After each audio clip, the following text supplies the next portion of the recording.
Hi Kannada ವೇದ YouTube ಚಾನಲ್ಗೆ ಎಲ್ಲ ಅಭ್ಯರ್ಥಿಗಳಿಗೆ ವಿದ್ಯಾರ್ಥಿನಿಯರಿಗೆ ಸ್ವಾಗತನ ತಿಳಿಸ್ತಾ ಇದೀಗ ಕರ್ನಾಟಕ ರಾಜ್ಯದಲ್ಲಿ ಒಂದು ಶಿಕ್ಷಕರ ಅರ್ಹತಾ ಪರೀಕ್ಷೆಗೆ ಸಂಬಂಧಪಟ್ಟಂತೆ T Karnataka teacher eligibility test ಅಂತ ಇರುತ್ತಲ್ಲ. ಇದೀಗ ಆಲ್ಮೋಸ್ಟ್ ಅಭ್ಯರ್ಥಿಗಳಿಗೆ ಈ ಒಂದು ಡಿಸೆಂಬರ್ 2025 ಕಂಪ್ಲೀಟ್ ಆಗಿದೆ ಅಂತ ಹೇಳ್ಬೋದಾಗಿರುವಂಥದ್ದು. ಡಿಸೆಂಬರ್ ತಿಂಗಳ 2ನೇ ತಾರೀಕಿನಂದು ಪೇಪರ್ 1 ಪೇಪರ್ 2 ಎಕ್ಸಾಮ್ ಆಯಿತು.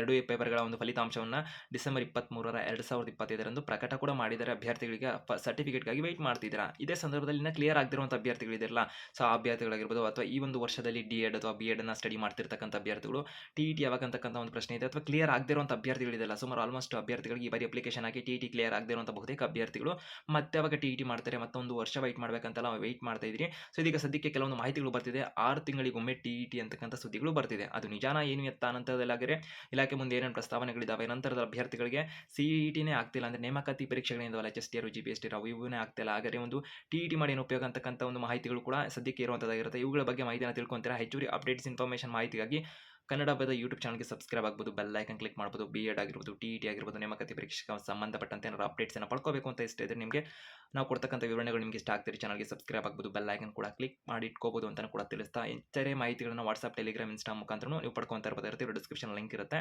ಸೊ ಅಭ್ಯರ್ಥಿಗಳಿಗೆ ಅರ್ಥ ಆಗ್ತಿದೆ ಅಂತ ಅನ್ಕೊಳ್ತೀನಿ. ಸೊ ಇದೀಗ ಅಭ್ಯರ್ಥಿಗಳಿಗೆ ಒಂದೊಂದಾಗಿ ಮಾಹಿತಿಯನ್ನು ತಿಳಿಸುವಂತಂದರೆ, ಕರ್ನಾಟಕ ರಾಜ್ಯದಲ್ಲಿ ಕಾಮನ್ ಆಗಿ ವಿದ್ಯಾರ್ಥಿಗಳಿಗೆ ಒಂದು ಸಿ.ಟಿ.ಇ.ಟಿ ಅಂತಕ್ಕಂಥದ್ದನ್ನು ಇಂಡಿಯಾ ಲೆವೆಲಲ್ಲಿ ನಡೆಸ್ತಾ ಇರುವಂಥದ್ದಾಗಿರುತ್ತೆ. CBSE ಬೋರ್ಡ್ ಕಡೆಯಿಂದ ಒಂದು ಸಿ.ಟಿ.ಇ.ಟಿ ಅಂತಕ್ಕಂಥದ್ದು ಅಂದರೆ ಸೆಂಟ್ರಲ್ ಟೀಚರ್ ಎಲಿಜಿಬಿಲಿಟಿ ಟೆಸ್ಟ್ ಅಂತಕ್ಕಂಥದ್ದು ನಡೀತಾ ಇರುವಂಥದ್ದಾಗಿರುತ್ತೆ. ಈಗ ಕರ್ನಾಟಕ ರಾಜ್ಯದಲ್ಲಿ ಕೂಡ 2014ರಿಂದ ಈ ಒಂದು ಟಿ.ಇ.ಟಿ ಅಂತಕ್ಕಂಥದ್ದನ್ನ ಇಂಟ್ರೊಡ್ಯೂಸ್ ಮಾಡ್ಕೊಂಡು ಬಂದರು. ಈಗ ಹೊಸ ಅಭ್ಯರ್ಥಿಗಳು ಕೂಡ ವಿಡಿಯೋ ನೋಡ್ತಿರ್ಬೋದಾಗಿರುತ್ತೆ. ಸೊ ಈ ಒಂದು ಸಿ.ಟಿ.ಇ.ಟಿ ಟಿ.ಇ.ಟಿ ಅಂತಕ್ಕಂಥದ್ದನ್ನು ಕರ್ನಾಟಕ ರಾಜ್ಯದಲ್ಲಿ ಆ ಕಾರಣಕ್ಕೆ ಇದನ್ನು ಟಿ.ಇ.ಟಿ ಅಂತ ಕರೀತಾರೆ. ಟಿ.ಇ.ಟಿ ಅಂತಂದರೆ ಕರ್ನಾಟಕ ರಾಜ್ಯ ಶಿಕ್ಷಕರ ಅರ್ಹತಾ ಪರೀಕ್ಷೆ ಅಂತ. ಇವಾಗ ಅದನ್ನು ಕೆ.ಟಿ.ಟಿ ಅಂದರೆ ಒಂದು ಕೇರಳ ಒಂದು ಶಿಕ್ಷಕರ ಅರ್ಹತಾ ಪರೀಕ್ಷೆ ಅಂತಲೂ ಕೂಡ ಆ ಥರನೂ ಹೋಗಬಹುದಿರುತ್ತೆ. ಆ ಒಂದು ಕಾರಣಕ್ಕೆ ಇದನ್ನು ಕೂಡ ಕರೀತಾರೆ ಅನ್ನೋದು ಕಾಮನ್ ಆಗಿ ಅರ್ಥ ಆಗುತ್ತೆ ಅಂತ. ಸೊ ಈ ಒಂದು ಟಿ.ಇ.ಟಿ ಎಕ್ಸಾಮ್ ಅಂತ ಇರುತ್ತಲ್ಲ, ಇದುವರೆಗೂ ಕೂಡ 10 ಬಾರಿ ಟಿ.ಇ.ಟಿ ಎಕ್ಸಾಮ್ಗಳನ್ನು ಕರ್ನಾಟಕ ರಾಜ್ಯದಲ್ಲಿ ಆಗಿದೆ ಅಂತ ಹೇಳ್ಬೋದಾಗಿರುವಂಥದ್ದಾಗಿರುತ್ತೆ. ಕೆಲವೊಂದು ವರ್ಷಗಳಲ್ಲಿ ನಡೆಸ್ತಾ ಇರುವಂಥ ಸಾಧ್ಯತೆ ಇದ್ದಾವೆ, ಒಂದು ವರ್ಷಗಳ ಯಾವುದರಲ್ಲಿ.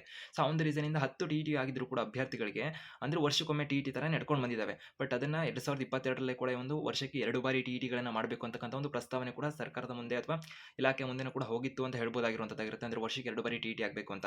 ಆದರೆ ಇವಾಗ ಬರ್ತಿರುವಂಥ ಪ್ರಶ್ನೆ, ಈ ಒಂದು ವರ್ಷದಿಂದನೇ ಆಲ್ಮೋಸ್ಟ್ ಮೇ ತಿಂಗಳಲ್ಲಿ ಅಂದರೆ ಯಾವಾಗ ಅಂತ ಒಂದು ಪ್ರಶ್ನೆ ಇದೆ ಅಭ್ಯರ್ಥಿಗಳಿಗೆ. ಮೇ ತಿಂಗಳ ಅಥವಾ ಜೂನ್ ತಿಂಗಳಲ್ಲಿ ಒಂದು ಟಿ.ಇ.ಟಿ ಅಂತಕ್ಕಂಥದ್ದು ಏನಿರುತ್ತಲ್ಲ 2026ರಲ್ಲಿ ಕೂಡ ನಡೆಯುವಂಥ ಸಾಧ್ಯತೆಗಳು ಇದೆ ಅಂತಕ್ಕಂಥ ಮಾಹಿತಿಗಳು ಲಭ್ಯ ಆಗ್ತಿದೆ. ಮತ್ತು 6 ತಿಂಗಳಿಗೊಮ್ಮೆ ಏನು ಮುಂದೆ ಅಂದರೆ ವರ್ಷಕ್ಕೆ 2 ರೀತಿಯಲ್ಲಿ 6 ತಿಂಗಳಿಗೊಮ್ಮೆ ಟಿ.ಇ.ಟಿಯನ್ನು ನಡೆಸಬೇಕು ಅಥವಾ ಅಂತಕ್ಕಂಥ ಕೂಗು ಅಥವಾ ನಡೆಸಬೇಕು ಅಂತಕ್ಕಂಥ ಒಂದು ಪ್ರಸ್ತಾವನೆ ಇಲಾಖೆ ಮುಂದೆ ಅಥವಾ ನಡೆಸ್ತೀವಿ ಅಂತಕ್ಕಂಥ ಒಂದು ಪ್ರಸ್ತಾವನೆ ಕೂಡ ಅಥವಾ ಮಾಹಿತಿಗಳು ಕೂಡ ಬರ್ತಿರುವಂಥದ್ದಾಗಿರುತ್ತೆ. ಒಂದು 6 ತಿಂಗಳಿಗೊಮ್ಮೆ ಟಿ.ಇ.ಟಿ ಅಥವಾ ವರ್ಷಕ್ಕೆ 2 ಬಾರಿ ಟಿ.ಇ.ಟಿ ಅಂತಕ್ಕಂಥದ್ದು. ಸೊ ಇವಾಗ ಇನ್ನು ಕೆಲವೊಂದು ವರ್ಗದ ಕಡೆಯಿಂದ ಅಥವಾ ಕೆಲವೊಂದು ಮಾಹಿತಿಗಳೇನು ಅಥವಾ ವ್ಯಕ್ತಿಗಳು ಏನು ಹೇಳ್ತಾರೆ ಅಂತಂದ್ರೆ, ಇದಕ್ಕೆ ಸಂಬಂಧಪಟ್ಟಂತೆ ಸಿ.ಇ.ಟಿನೇ ಆಗ್ತಿಲ್ಲ ಅಂದರೆ ನೇಮಕಾತಿ ಪರೀಕ್ಷೆ ಕಾಮನ್ ಎಂಟ್ರೆನ್ಸ್ ಟೆಸ್ಟ್ ಏನಿದೆಯಲ್ಲ ಶಿಕ್ಷಕರ ನೇಮಕಾತಿಗೆ ಸಂಬಂಧಪಟ್ಟಂತೆ GPST ಆಗಿರ್ಬೋದು, PSTR ಆಗಿರ್ಬೋದು, HSTR ಆಗಿರ್ಬೋದು, ಈ ಥರ ಸಂಬಂಧಪಟ್ಟಂತೆ ಈ ನೇಮಕಾತಿ ಪರೀಕ್ಷೆಗಳೇ ಆಗ್ತಾ ಇಲ್ಲ. ಸೊ ಆದರೆ ಈ ಒಂದು ಟಿ.ಇ.ಟಿ ಎಕ್ಸಾಮ್ನ ಯಾಕೆ ಮಾಡ್ತೀರಾ? ಕಳೆದ 10 ವರ್ಷದ ಡಾಟಾನು ಕೂಡ ಕೆಲವೊಂದು ದಿನಗಳಲ್ಲಿ ಒಂದು ಸುದ್ದಿ ಆಯಿತು ಅಂತ ಹೇಳ್ಬೋದಾಗಿರುವಂಥದ್ದು. ಸ್ಕ್ರೀನ್ ಮುಖಾಂತರ ಕೂಡ ಹಾಕಿದ್ದೀವಿ ಅದನ್ನು.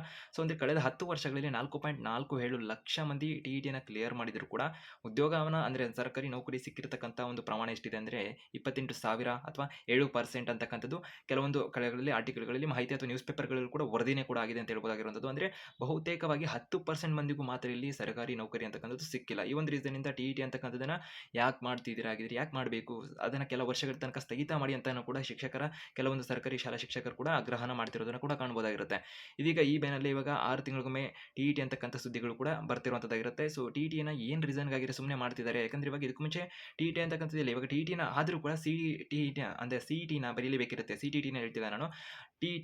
ಇವಾಗ ಅಭ್ಯರ್ಥಿಗಳು ಟಿ.ಇ.ಟಿನ ಕ್ಲಿಯರ್ ಆದರೂ ಕೂಡ, ಶಿಕ್ಷಕರ ಅರ್ಹತಾ ಪರೀಕ್ಷೆನ ಕ್ಲಿಯರ್ ಆದರೂ ಕೂಡ ಅದು ನೇಮಕಾತಿ ಪರೀಕ್ಷೆ ಆಗಿರೋದಿಲ್ಲ. ನೇಮಕಾತಿ ಪರೀಕ್ಷೆ ಸಾಮಾನ್ಯ ಪ್ರವೇಶ ಪರೀಕ್ಷೆ ಏನಿದೆಯಲ್ಲ ಸಿ.ಇ.ಟಿ ಅಂತಕ್ಕಂಥದ್ದು, ಅದನ್ನು ಕೂಡ ಬರೀಲೇಬೇಕಿರುತ್ತೆ.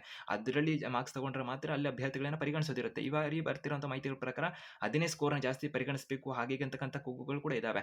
ಆ ಥರ ಇದ್ದಾಗ ಟಿ.ಇ.ಟಿನ ಯಾಕಾಗಿರೋ ಸುಮ್ಮನೆ ಅಂತಕ್ಕಂಥ ಒಂದು ಅಭಿಪ್ರಾಯಗಳು ಕೆಲವರು ಬರ್ತಿದೆ. ಇನ್ನು ಕೆಲವರಲ್ಲಿ ಒಂದೊಂದು ಮಾಹಿತಿಗಳು ಲಭ್ಯ ಆಗ್ತಿರೋದಾಗಿರುತ್ತೆ. ಸದ್ಯಕ್ಕಿರುವಂಥ ಮಾಹಿತಿ ಇದು. 6 ತಿಂಗಳಿಗೊಮ್ಮೆ ಟಿ.ಇ.ಟಿ ಅಂತಕ್ಕಂಥ ಸುದ್ದಿಗಳು ಇವಾಗ ಹೆಚ್ಚಿಗೆ ಬರ್ತಿರುವಂಥದ್ದಾಗಿರುತ್ತೆ. ಆ ಕುರಿತು ಅಫಿಷಿಯಲ್ ಆಗಿ ಎಲ್ಲೂ ಕೂಡ ಮಾಹಿತಿಗಳು ಬಂದಿಲ್ಲ. ಬಟ್ ಆದರೆ ನಡೆಯುವಂಥ ಸಾಧ್ಯತೆಗಳು ಸದ್ಯಕ್ಕೆ ಕಾಣ್ತಿರೋದಾಗಿರುತ್ತೆ. ಹೆಚ್ಚುವರಿ ಅಪ್ಡೇಟ್ಸ್ ಇನ್ಫಾರ್ಮೇಷನ್ ಏನು ಬಂದರೂ ಕನ್ನಡ ವೇದ ಯೂಟ್ಯೂಬ್ ಚಾನಲ್ಗೆ ಮಾಹಿತಿಗಳು ಕೊಡ್ತಾ ಇರ್ತೀವಿ. ಅದಕ್ಕೆ ಚಾನಲ್ಗೆ ಸಬ್ಸ್ಕ್ರೈಬ್ ಆಗ್ಬೋದು, ಬೆಲ್ ಐಕನ್ ಕ್ಲಿಕ್ ಮಾಡ್ಬೋದು. All the best.